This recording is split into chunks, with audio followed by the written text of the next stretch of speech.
ideias.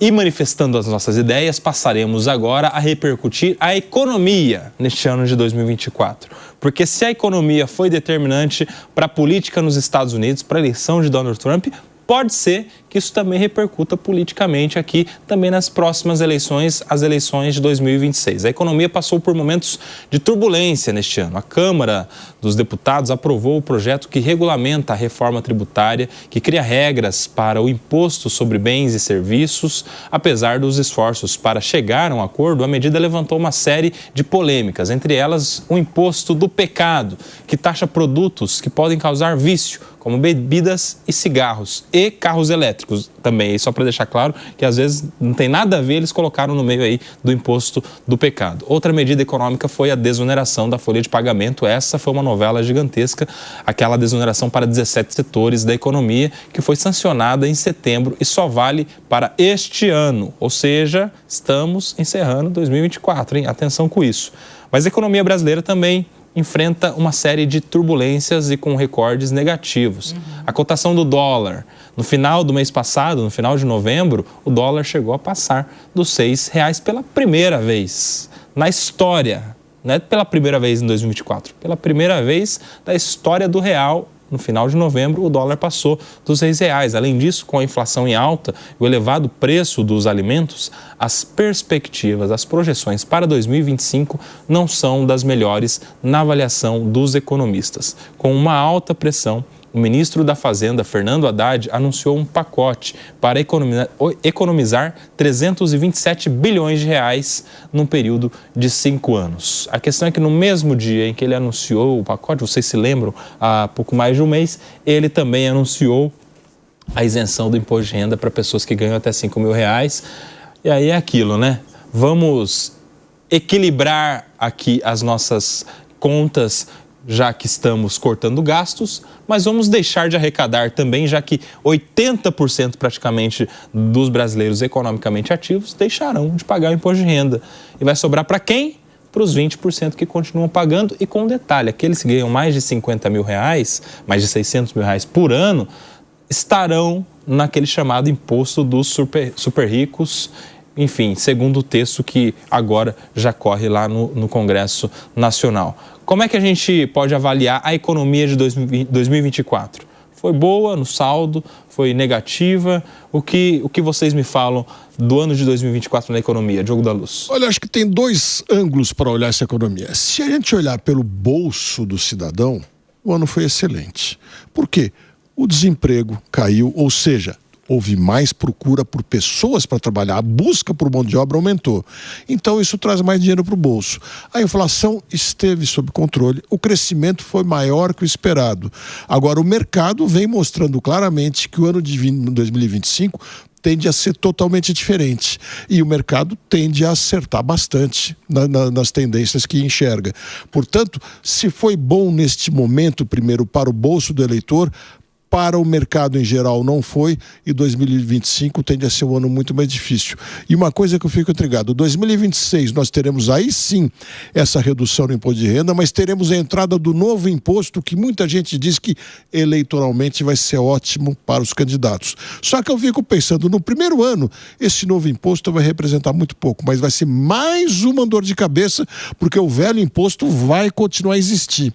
Será que essas coisas vão ser boas eleitoralmente para quem estiver no governo? Minha percepção é que tendem a ser nefastas para o atual governo. A isenção de imposto de renda eleitoralmente tende a ser boa, né? Porque é uma medida populista. É claro que é uma mensagem linda, maravilhosa. Foi o próprio ministro da Fazenda que foi anunciar isso em rede nacional, né? Poderia ter sido o presidente, mas ele deixou para o ministro da Fazenda, que vinha pressionado, para dar uma melhorada, imagino, na imagem dele perante a população. Só que a questão é sustentar isso, né, Ricardão? É um saco que precisa parar em pé. E aí? Nelson, lá em novembro, quando o Haddad fez o anúncio de um ajuste num pseudo corte de gastos. Eu digo pseudo porque o mercado não entendeu dessa maneira, como sendo realmente um corte de gastos. Na verdade, o mercado olhou aquilo ali e falou: isso tem mais possibilidade de ter aumento de gastos com o anúncio da isenção do imposto de renda para quem ganha até R$5.000, que é uma promessa do presidente Lula. E ali ele startou a campanha de 2026, demonstrando que o PT colocou ali um truco de divisão de classes, de guerra de classes ali. Olha, o mais pobre até R$5.000 não vai pagar imposto. Foi uma promessa do presidente Lula que nós vamos colocar em prática, ou seja, vai soltar esse projeto no Congresso no ano que vem, no ano que entra agora, para ver se de fato o Congresso consegue aprovar, e vai cobrar isso de quem ganha mais de R$50.000 por mês. Não o assalariado de fato, porque hoje ele já pagaria aí 27,5%, mas aquele que tem ali, que é um empresário, que ganha 600 mil por ano, de repente tem ali de lucro extra R$50.000. Esse vai pagar a conta da isenção. E para mim aí é apostar em 2026 na guerra de classe. O rico contra o pobre, e talvez dar alguma vantagem aí novamente num discurso, já que o discurso woke não funcionou e não vem funcionando em nenhum outro lugar do mundo, talvez essa guerra de classe funcione. Só que o timing, porque se é uma política eleitoreira e que faz mal para os cofres públicos, né, principalmente com a tão procurada, perseguida responsabilidade fiscal, faltando 2 anos para as eleições, e aí, como é que é? Mas se ele conseguir, se o governo conseguir... É que daí vale para 2025, então, para a declaração de 2026. Tem que aprovar em 25, né? Aí só vale em 6. Esses grandes bilionários, milionários e tal, tem um viés um pouco mais para a direita. Se o governo conseguir acertar a narrativa que isso é para as pessoas mais pobres, que as pessoas mais pobres vão ter mais recurso no bolso e tal, o Congresso começa a ter um certo problema. O Congresso começa a ter um certo problema e não aprovar. Porque vale lembrar, eu tenho dúvidas sobre essa reforma, essa reforma fiscal, tributária, essa reforma do orçamento. Porque Por que eu quero falar? Porque 2025 é o ano pré-eleitoral. A mesma dificuldade que eu acho que os deputados, se a narrativa for muito bem colocada, que é o Congresso contra os mais pobres, o Congresso contra uma classe média, porque pega 2 famílias, um ganha 5, outro ganha 5 e divide imposto de renda lá, é R$10.000. Então você tem uma classe média ali também sendo atingida.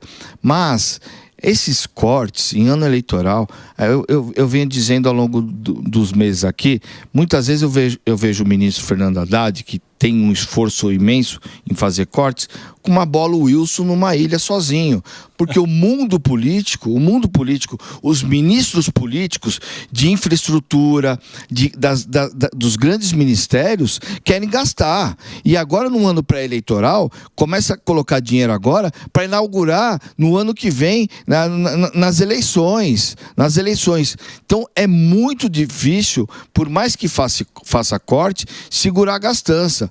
Tanto é que parte dos ministérios, eu já fui gestor público, muitas vezes você gasta e depois fica fazendo pressão orçamentária para receber recurso. Olha, não pode gastar. Aí você chega no ministro da Fazenda, mas ministro, acabou no essencial, gastamos todo o dinheiro. E ele acaba tendo que fazer o manejo e põe mais dinheiro. Então, 2025, ano pré-eleitoral, o governo não, como o Diogo falou, a imagem do governo não está lá aquelas coisas para uma reeleição, e ainda querer fazer corte nos ministérios, acho difícil. Você sabe que eu acho engraçado você falar do ministro Fernando Haddad como a bola Wilson, mas é mais engraçado porque você é o Wilson. Da bola Wilson. Eu acho... pode ser uma estratégia muito inteligente e me parece que é a única alternativa. O ministro Haddad tem sido um bastião no governo nessa luta pela manutenção da responsabilidade fiscal, do déficit zero, porque ele sabe que essa irresponsabilidade fiscal tem como principal efeito a inflação e a instabilidade econômica.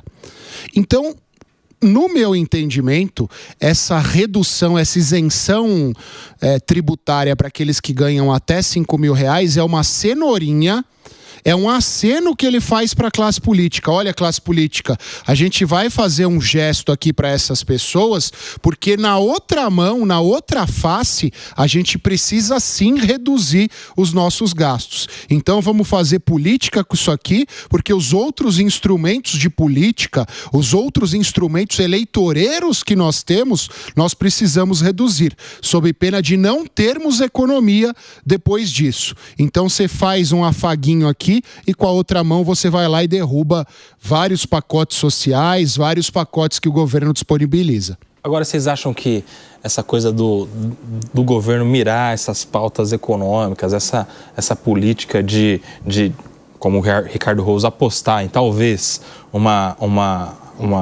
ruptura e, na verdade, até de recapitular aquela cisão de pobres e ricos, e com a cara do Haddad, tem um fim eleitoral aí, ô Diogo da Luz? É mirando já a personagem política do Fernando Haddad para ser o sucessor, o herdeiro dessa defesa dos mais pobres? Eu acho que tem um simbolismo importantíssimo aí que vale a gente tentar refletir um pouco, porque eu vejo duas possibilidades. O Lula sentiu que isso ia ser muito desgaste, então era melhor deixar o Haddad aparecer. Porque sabemos muito bem, o presidente Lula gosta de estar sempre nos anúncios que lhe dão popularidade e não deixa ninguém aparecer na sua frente. Então ele pode ter feito isso também para que o Haddad se fortalecesse junto ao mercado. Acho muito pouco provável. Mais possível, talvez, o Lula percebendo que talvez não tenha tanta viabilidade para 2026. E fica aqui uma questão. Se ele, presidente, por 3 vezes, sentir que a possibilidade de se reeleger é de média para menor, será que vai concorrer com o risco de terminar a sua carreira com uma derrota fragorosa ou preferirá parar no auge e já estaria preparando Haddad? Eu não tenho a resposta, mas fico com essa dúvida. Eu tenho uma impressão, do jogo, né, que eu enxergo.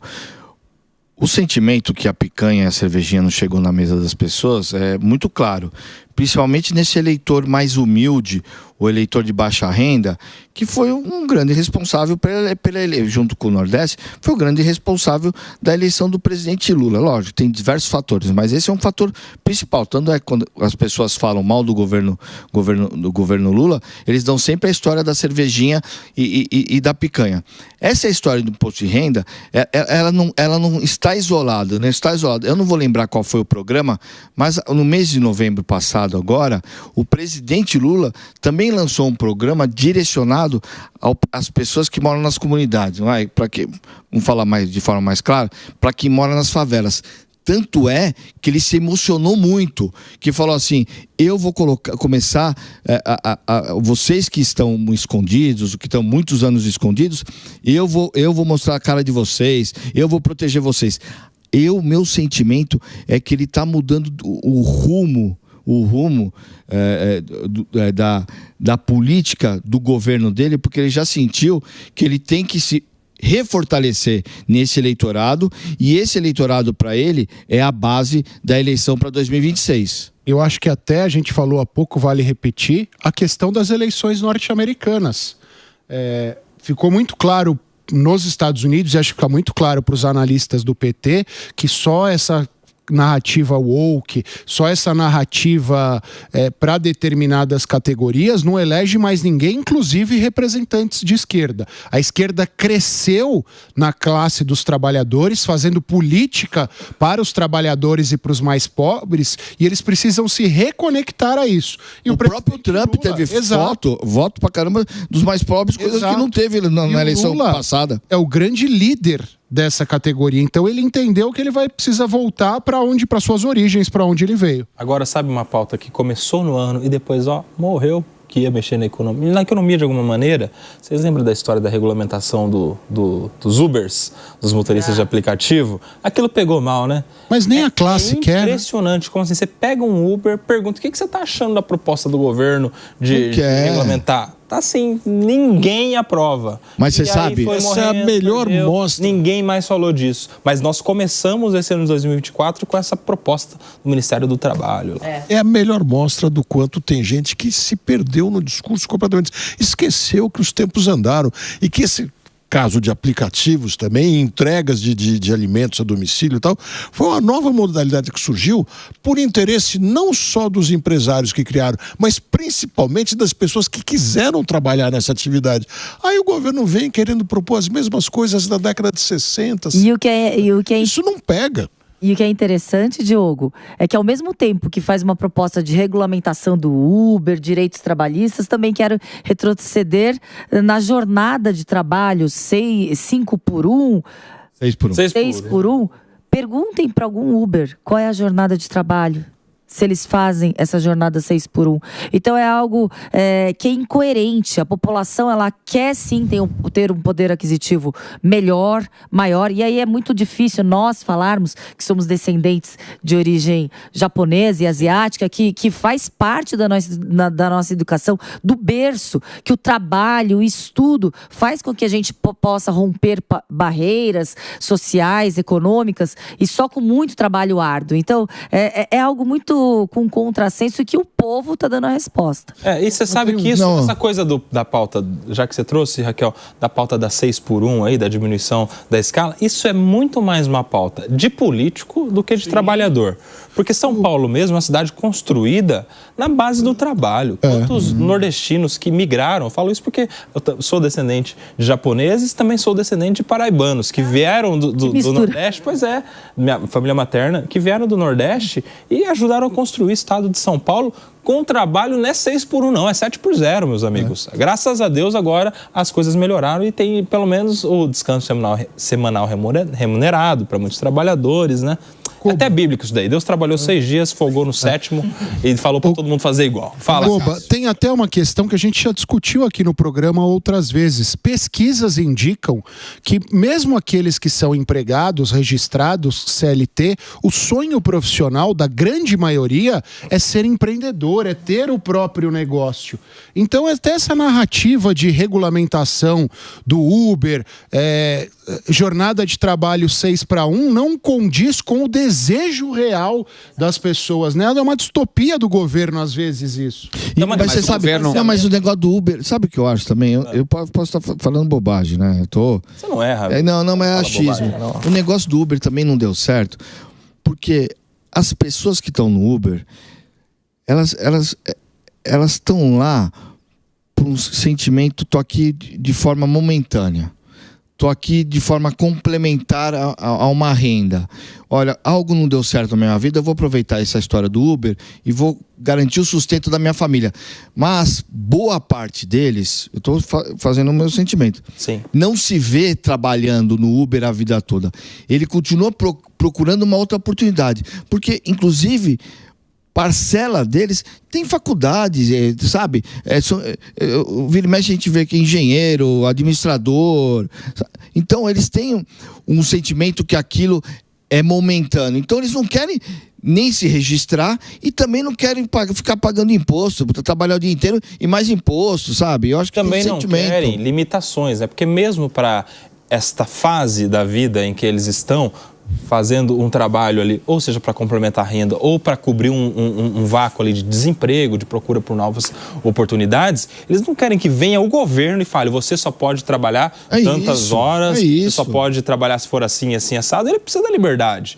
É, de alguma maneira, um primeiro passo que a pessoa dá, o Ricardo Rous, em direção ao empreendedorismo, né? Quer gerir as próprias finanças, quer saber quanto que ele gasta para exercer essa atividade e quanto que ele ganha, qual que é a diferença disso, o lucro, faz uma projeção, faz um balanço do mês. Já é um primeiro contato com o empreendedorismo, a atividade do Uber, e que pode levar ele a outros patamares, a outras oportunidades, não é verdade? Sem dúvida, e em muitos casos, acho que foi o que o senhor falou, é uma complementação de renda. O cara vai buscar uma complementação. Tem muita gente que vive do Uber, mas nós temos muitas pessoas que complementam sua renda, que tem o seu emprego, muitas vezes estão aposentados, aí para complementar a renda, num horário X, acaba fazendo Uber. Mas eu acho que o governo, com essa proposta de redução do imposto de renda, ele começa, depois de ter tateado aqui, acha até que a lógica da redução da jornada de trabalho, do 6 por 1 por 4 por 3, que foi proposta pela deputada Erika Hilton, foi ali um jeito de tentar encontrar de novo um veio de falar com esse eleitorado do PT, de se reconectar com o eleitorado característico do PT. E acho que agora, com a proposta de redução da isenção do imposto de renda para quem ganha até R$5.000, aí eu acho que eles voltam a falar com a linguagem mais característica, porque são 26 milhões de brasileiros que vão ser Deixa afetados. eu trazer uma pimenta aqui. Interessantemente, a proposta da diminuição da escala de trabalho não veio do PT, veio da Érica Hilton, que é do PSOL. Será que a diminuição, aí, a ampliação da isenção de imposto de renda não foi também uma resposta rápida, imediata, para falar, peraí, o Partido dos Trabalhadores somos nós? Mas eu ia tocar nesse ponto. Eu acho que tem muito, sim. Na realidade, foi um vereador, um candidato que se elegeu vereador pelo PSOL do Rio de Janeiro, e esse discurso dele pegou e a Érica Hilton encampou. As redes sociais, né? Ele se elegeu falando isso nas redes sociais. Agora, a impressão que eu fico sobre essa questão é que quando eles apresentam 6x1 ou 4x3, quem ouve isso fala 4x3, quer dizer, 4 dias de trabalho por 3 de descanso. Todos que podem escolher o seu horário de trabalho e o ganho está associado a isso, não querem 4x3, querem muito mais do que isso, e aí enfraquece. E acho mesmo que você tem razão, acho que o PT percebeu que ele precisava ter pautas como essa. Acho que a principal lição é que a pauta identitária está começando a ser largada até pela esquerda mais radical, que percebeu, pelo que aconteceu nos Estados Unidos, nessas eleições municipais aqui, que ela não funciona. Mas eles estão tentando voltar às pautas da década de 70 e 80. Será que isso vai emplacar? Na minha opinião, não. Mas uma coisa me chama muito a atenção nessa discussão da pauta 6x1.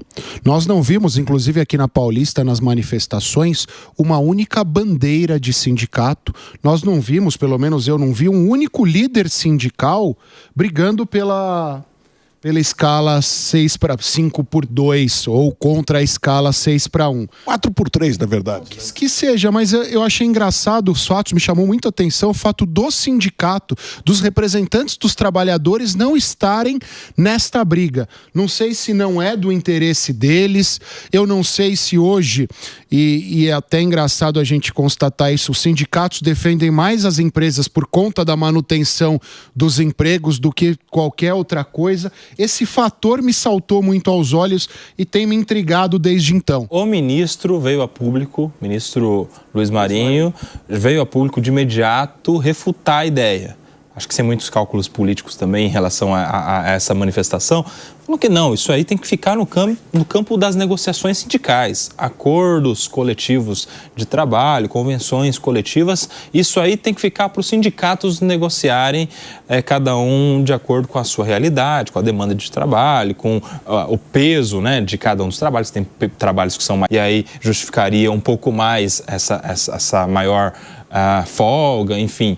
E aí, eu não sei se ele falou isso para refutar porque era do PSOL e não do PT, ou se ele falou isso para não perder de vez a importância do sindicato, que é quem faz as negociações. Para fortalecer. E ele é o sindicalista do governo, justamente no Ministério dos Trabalhos, o o Luiz Marinho, para quem não acompanha o Fórum de São Paulo, ele foi ex-prefeito de São Bernardo, que é o berço do PT, onde o presidente Lula, inclusive, ainda tem residência e tem muito contato. Foi presidente do Sindicato dos Metalúrgicos e da CUT, né?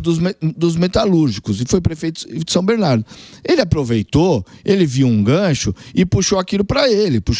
Ó, tá tendo uma discussão nacional sobre essa questão, eu vou puxar de volta para tentar trazer a importância que os sindicatos tiveram lá atrás, né? Hoje os sindicatos perderam muita força, até por conta que não tem mais aquele imposto sindical obrigatório. E eles se sustentavam em cima desse dinheiro. O ministro aproveitou o gancho. Sim, eu vou só complementar, porque eu já fui presidente do Sindicato dos Delegados de Polícia do Estado de São Paulo por 2 mandatos, hoje vice-presidente da Federação Nacional dos Delegados de Polícia do Brasil e diretora da Associação também Nacional dos Delegados. Cargos, hein, Raquel? Não era ligado à CUT, não, né? Não, nós não somos, e somos ideologicamente, óbvio, não tenho uma homogeneidade, mas eu não tenho uma tendência ideológica para a esquerda, como a maioria dos sindicatos.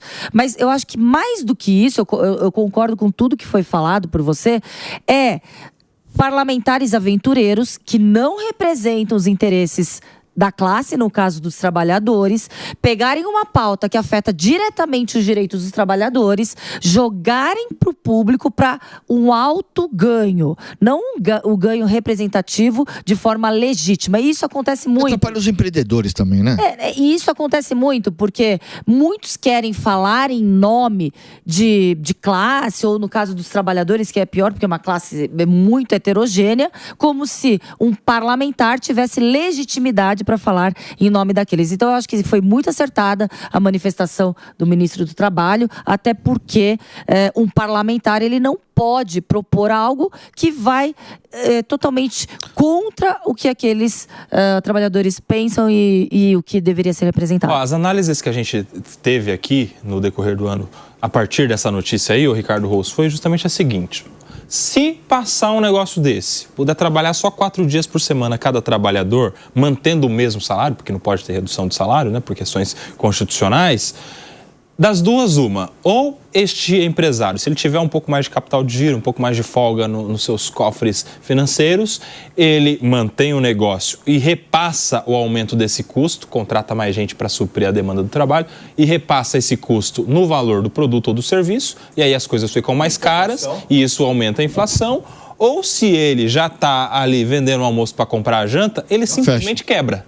Simplesmente para. Mas isso e é aí óbvio, isso gera né? desemprego. Ou seja, o resultado final, tanto de uma opção quanto da outra, é aumento de inflação ou desemprego. Ou seja, duas coisas Ninguém quer. Ninguém né? ganha.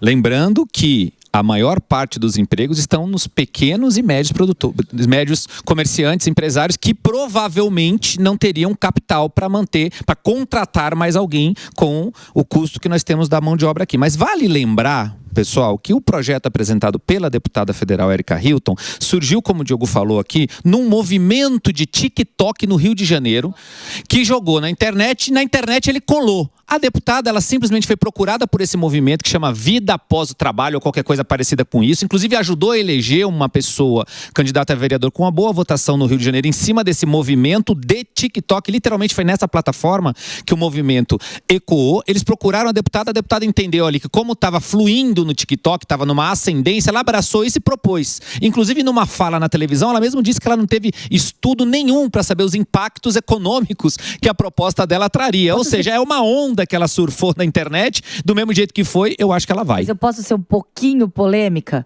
Nós estamos falando no estado do Rio de Janeiro. Obviamente que é uma realidade completamente diferente de São Paulo. Rio de Janeiro, aquela cidade maravilhosa, com praias lindas e maravilhosas, eu quero trabalhar um dia e ficar 5 descansando, porque é outra realidade.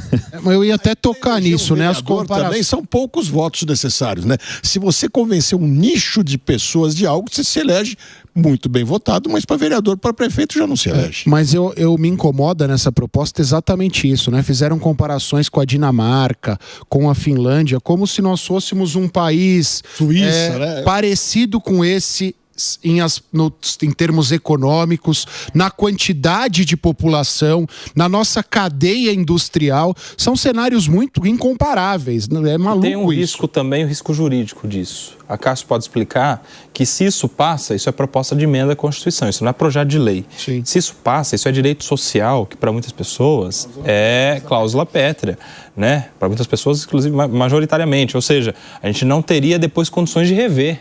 Se o negócio der errado para a economia, não dá para voltar atrás. E aí? E aí, Cássio? Como é que faz? Não faz. Né? Não faz, não tem alternativa. Você disse, o artigo 6º e o artigo 7º da Constituição, que são os artigos que tratam dos direitos trabalhistas, são o que você falou, cláusula pétrea. Fazem parte de alguns poucos direitos na Constituição que não podem ser retirados de forma alguma. Uma vez lá inseridos, eles nunca deixarão de estar lá. Então, se a gente coloca isso, começa a dar errado, não pode tirar. E aí a nossa comparação com a Finlândia, com a Dinamarca, com a Suíça, acaba nos levando a índices de outros países que têm mais problemas econômicos que a gente. É um princípio do direito constitucional e administrativo, que é o princípio da proibição do retrocesso social, que fala inclusive do efeito clique-lê. cliquet, não é isso? Efeito cliquet, que é referência ao alpinista, que tem no seu mecanismo ali um instrumento que só vai, não volta. E aí teoria profunda de direito constitucional. Efeito cliquet. Mas isso é teoria, isso é importado. Não sei se da França, da França. O efeito cliquet. O próprio nome, né? Cliquet. Exato, Chique, exato. Tá aí. Tá na roda também é conhecimento jurídico. E ele Profundo, conhecimento de direito e ele constitucional falando profundo. do meu palavreado. Cliquei. Pois é. Não só direito constitucional, como França, é multicultural, né? Exato, é.